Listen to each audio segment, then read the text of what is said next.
ये था कि जिस तरीके से टीटीपी के द्वारा अल्टीमेटम दिया गया पाकिस्तानी सरकार को, पाकिस्तानी सेना को, इस अल्टीमेटम को लेकर पाकिस्तानी सरकार और पाकिस्तानी सेना किस तरीके से अलर्ट मोड पर है, क्योंकि 3 महीने का अल्टीमेटम दिया गया था और अब यह कहा जा रहा है कि टीटीपी के द्वारा एक बड़ा हमला पाकिस्तानी सरकार पर, पाकिस्तानी सेना पर किया जा सकता है।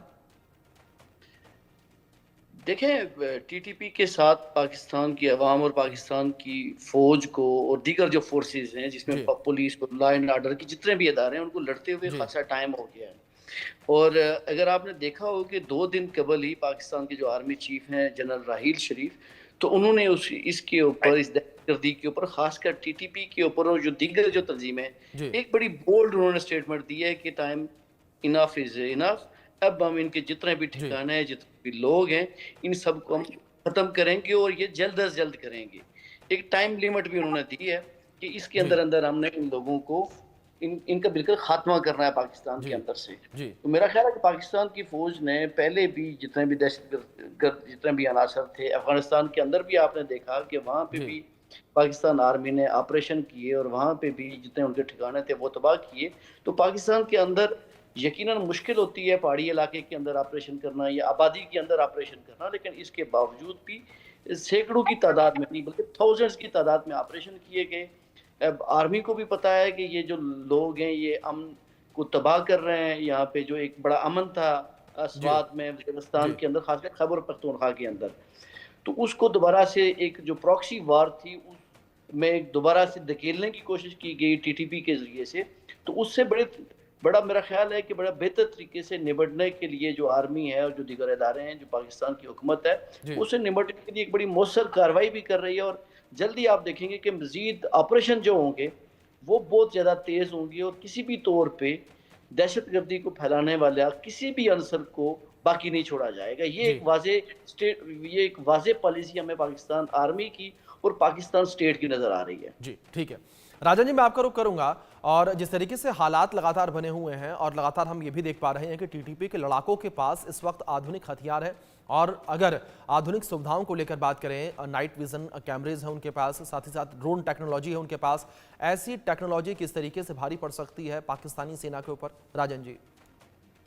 देखिए, पाकिस्तान की फौज को एक रियलिटी चेक करना पड़ेगा। जनरल मुनीर 2 दिन पहले जो भी कुछ बोला है वो एक्शन ग्राउंड पे दिखाई नहीं देता है। और इससे पहले भी हमने ये देखा है, और पाकिस्तान से ही ये स्टैटिस्टिक्स मैं आपको कोट करता हूँ कि 48 अटैक्स पिछले 1 साल में पाकिस्तान फौज के ऊपर हुए हैं और तकरीबन 400 पाकिस्तान के सैनिक जो है मारे गए और काफी उसमें जख्मी भी हैं।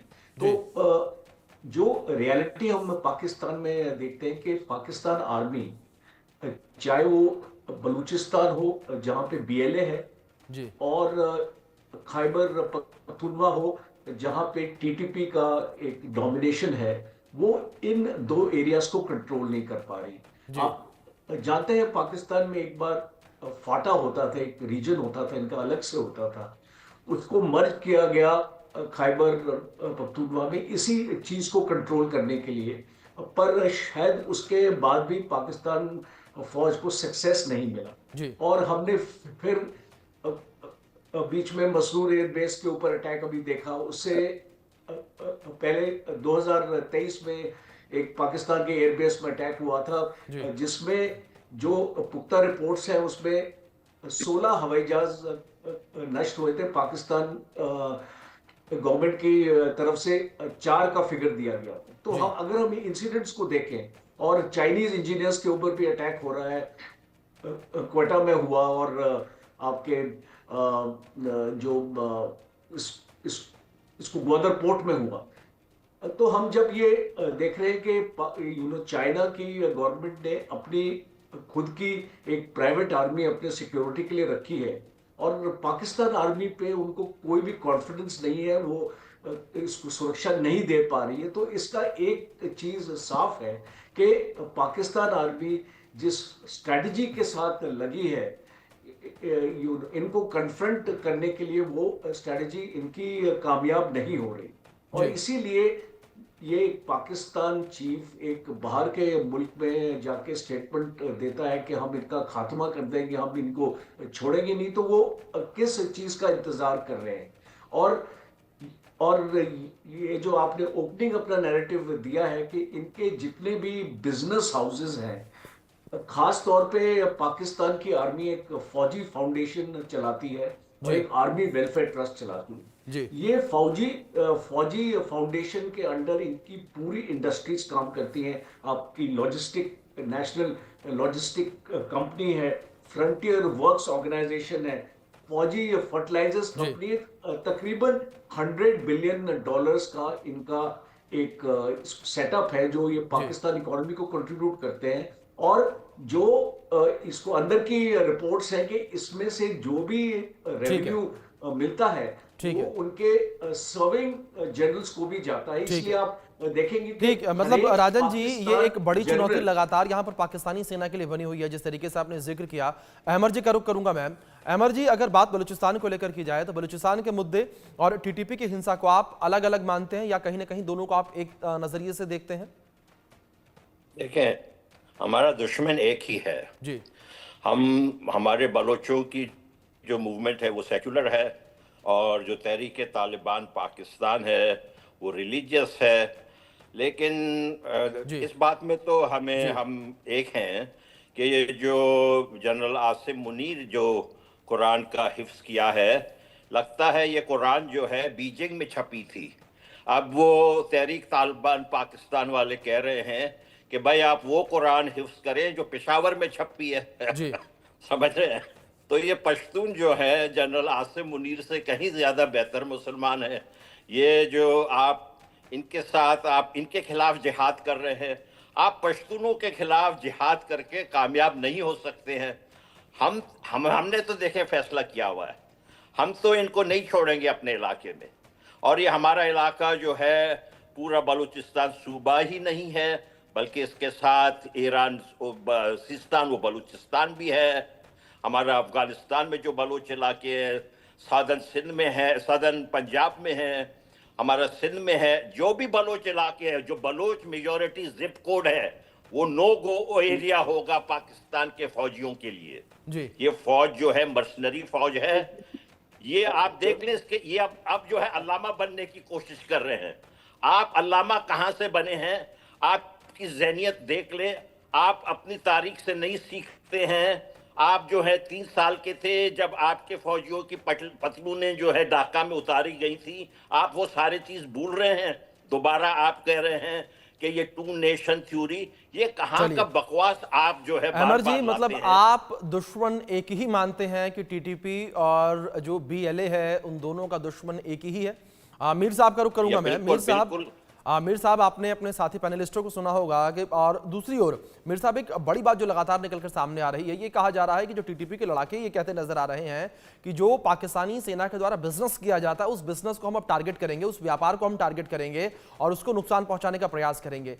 और मीर साहब, ये जो बात कही जा रही है, जो धमकियां दी जा रही है, धमकियां तब और भी ज्यादा वजनदार हो जाती हैं जब यहां पर टीटीपी के लड़ाकों के पास ड्रोन हो, यहां पर उनके पास स्नाइपर राइफल हो, नाइट विजन डिवाइसेस हो, M4 M16 जैसी आधुनिक राइफल्स हो। देखें, इसमें कोई शक नहीं है कि जो टीटीपी है ये एक ताकतवर जो जत्था है, एक जी गिरोह है, और इसको ताकतवर करने के लिए कई एलिमेंट्स सामने आए। मैं हमेशा जी गुफ्तगू करता हूं कि ये चूंकि जो टीटीपी है, टीटीपी हो या तालिबान हो या जी अलकायदा हो या जैश ए मोहम्मद हो या ISS हो, तो इन सब को पालने वाला बनाने वाला अमेरिका था, और ये अमेरिकन एजेंसीज की पैदावार थी। और पाकिस्तान ने 90s में इनको सपोर्ट किया, तालिबान को सपोर्ट किया रशिया को तोड़ने के लिए। और पाकिस्तान की वो एक बहुत बड़ी गलती थी, वो बल्कि एक पॉलिसी का एक बड़ा ब्लेंडर था कि जब तालिबान को, इंतहा पसंद लोगों को सपोर्ट किया गया और उनके जरिए से वार लड़ी गई अफगानिस्तान के अंदर। जी और हम समझते हैं, और बाकी लोग भी ये पाकिस्तान में खुल के इसके ऊपर तनकीद करते हैं कि दहशतगर्द गिरोह, वो सिविलियन में से कोई भी गिरोह, उसको सपोर्ट नहीं किया जाना चाहिए। क्योंकि ये उस सांप की तरह का होता है कि आज आप इनको इस्तेमाल करेंगे, कल ये वापस आपको पड़ेंगे। जब इनको जी दूध नहीं मिलेगा, ये वापस आपको पड़ेंगे। ये यहाँ तक की तो आज तक की तो बात दुरुस्त है। और अब ये हमें ये समझ आ रहा है कि पाकिस्तान के अंदर जो इस वक्त एस्टेब्लिशमेंट मौजूद है, तो वो इसी पॉलिसी के ऊपर है कि हमने किसी भी दहशतगर्द, किसी भी जत्थे को हमने यहाँ पे मजीद पनपने नहीं देना, ना पाकिस्तान के अंदर और ना ही पाकिस्तान को नुकसान पहुंचाने वाले गिरोहों को पाकिस्तान से बाहर। अब ये तो पाकिस्तान की एक हमें खुली पॉलिसी नजर आती है और इसके ऊपर तनकीद भी की जाती है कि जो माजी के अंदर जिन भी जत्थों को सपोर्ट किया गया, लेकिन हम ये देख रहे हैं कि बलूचिस्तान में तो एक बड़ी प्रॉक्सी वार चलती आ रही थी। वो पहले ईरान के साथ भी पाकिस्तान के मसाइल रहे और वहाँ से भी जो प्रॉक्सीज थी वो बलूचिस्तान के अंदर मुदाखलत करती रही। इंडिया ने बहुत ज़्यादा असर रसूख दिखाया बलूचिस्तान के अंदर, वहाँ पे लोगों को इश्तियाल दिलाया, फंड किया, वहाँ पे एक बहुत बड़ा प्रोजेक्ट चला रही है। इसके अलावा भी कुछ ममालिक भी मौजूद हैं कि जो ये सारा एक पूरा खेल जो है वो बलूचिस्तान के अंदर खेला जा रहा है। लेकिन अब हमने देखा कि जो खैबर पख्तूनख्वा के अंदर जिस तरह से टीटीपी को सपोर्ट दी गई और अफगानिस्तान के अंदर एक तालिबान की जो हुकूमत थी, जो इंतहा पसंद हुकूमत थी, तो उसको सपोर्ट पाकिस्तान ने उस तरह से नहीं दी। उसको सपोर्ट इंडिया के अंदर से बहुत ज्यादा मिली। वहां पे डेवलपमेंट के लिए उनको बजट दिया गया, उनको असला दिया गया और पाकिस्तान के अंदर हालात खराब करने की कोशिश की गई। इसमें मेरा लास्ट कमेंट ये होगा, देखिए इसमें मेरा लास्ट कमेंट ये होगा कि पाकिस्तान ने 80s में या 90s में जो गलती की थी तालिबान को परवान चढ़ाने में, अमेरिका का साथ दिया था, क्योंकि ये पैदावार अमेरिका की है, तो आज वो गलती कुछ सालों से भारत कर रहा है। ये अगर सांप आज पाकिस्तान को डस रहे हैं तो 1.5 अरब की जो आबादी है भारत की, तो भारत अपने आप को महफूज न रखे और इनको मतलब जिस तरीके से मीर साहब आपने जिक्र किया कि गलती यहाँ पर 80s में पाकिस्तान के द्वारा हुई, तो उस गलती की वजह से ये स्थितियां इस वक्त पनपती नजर आ रही हैं। इसी के साथ मैं आगे जाऊंगा और हमारे साथ राजन जी बने हुए हैं, डिफेंस एक्सपर्ट। राजन जी, जिस तरीके से जिक्र तालिबान का यहाँ पर हुआ, क्या आपको लगता है कि अफगानिस्तान तालिबान की मदद से टीटीपी इतना बढ़ता नजर आ रहा है? ये वो मदद है जिस वजह से आधुनिक हथियार इस वक्त टीटीपी के लड़ाकों के पास है, अमेरिकी राइफल्स टीटीपी लड़ाकों के पास है, बख्तरबंद वाहन उनके पास है? कोई शक नहीं है, क्योंकि तालिबान अफगानिस्तान और तालिबान पाकिस्तान में कोई एक्चुअली फर्क नहीं है। वो सेम लोग हैं, एक साथ उनको अपनी ट्रेनिंग अपना मिली, अब वो पाकिस्तान में आ गए हैं और पूरा उनको सपोर्ट अफगानिस्तान से मिल रहा है। आज जो हम एक FGM 148 fire and forget missile की बात करते हैं जो अमेरिकन ओरिजिन की है, हम जेवलिन इसको मिसाइल की बात करते हैं, बिकॉज ये दो चीजें हैं जो उनको रिसेंटली मिली और इससे इक्वेशन जो होता है बैलेंस करना वो तालिबान की तरफ टिल्ट हो रहा है, क्योंकि अब उनके पास ऐसे हथियार हैं कि वो 5 किलोमीटर दूर भी एक पाकिस्तान की फौज की इंफॉर्मेशन उनको मिलती है और वो उसको टारगेट कर सकते हैं। पहले उनकी जो टैक्टिक्स होती थी वो होती थी कि वो अपना आईडी बॉम्ब लगाते थे, सुसाइड, अपने बॉम्बर्स अपना भेजते थे, गाड़ियों को एम्बुश करते थे। अब उनके पास एक उनकी जो स्ट्रेटजी अलग हो गई। दूसरा इंपॉर्टेंट है कि पढ़े लिखे जो इनके यूथ है, जो इनके प्रोफेसर्स हैं, डॉक्टर्स हैं, टेक्निकल जो एक्सपर्ट्स हैं, वो इस मूवमेंट को ज्वाइन कर रहे हैं और ये आई थिंक पाकिस्तान को इसके बारे में चिंता करनी पड़ेगी, क्योंकि अब उस टाइप के ट्राइबल लीडर्स इस मूवमेंट को लीड नहीं कर रहे हैं। अब बलूचिस्तान में देख लीजिए, जो उनके लीडर्स हैं वो बहुत पढ़े लिखे सुलझे हुए लोग हैं जो यूथ को मोटिवेट कर रहे हैं। और एक और डिस्टर्बिंग बात यह है कि आज पाकिस्तान आर्मी में 28 बलूच रेजिमेंट्स हैं, उसमें काफी बलूच ओरिजिन के भी लोग हैं और कुछ इंटेलिजेंस रिपोर्ट्स ये भी बोलती हैं कि उसमें से कुछ बलूच सोल्जर्स ने फौज को छोड़ के BLA ज्वाइन कर लिया और वो BLA को ट्रेन कर रहे हैं। तो इसीलिए हम ये देखते हैं कि ट्रेन हाईजैक का भी इंसिडेंट हो जाता है और इसको एयरफील्ड्स के ऊपर, एयर बेसिस के ऊपर अटैक हो रहा है, क्योंकि अभी जो TTP और BLA है, अकॉर्डिंग टू इंटेलिजेंस रिपोर्ट्स, ये दोनों मिल गए हैं और इनकी जो ताकत है वो 3-4 गुना एक्चुअली बढ़ चुकी है। तो इसीलिए बिल्कुल राजन जी, जिस तरीके से आपने जिक्र किया, ये बढ़ती ताकत जो है वो कहीं ना कहीं पाकिस्तान के लिए चिंता का विषय है। जिस तरीके से लगातार हमने पिछले कुछ दिनों में देखा है पाकिस्तान पर हमले जो हैं वो बढ़ चले हैं। एक ओर से BLA के लड़ाके, दूसरी ओर से TTP के लड़ाके, लेकिन बीच में जो पाकिस्तानी सेना है वो कहीं ना कहीं लाचार नजर आ रही है और इन हमलों से पार पाने की कोशिश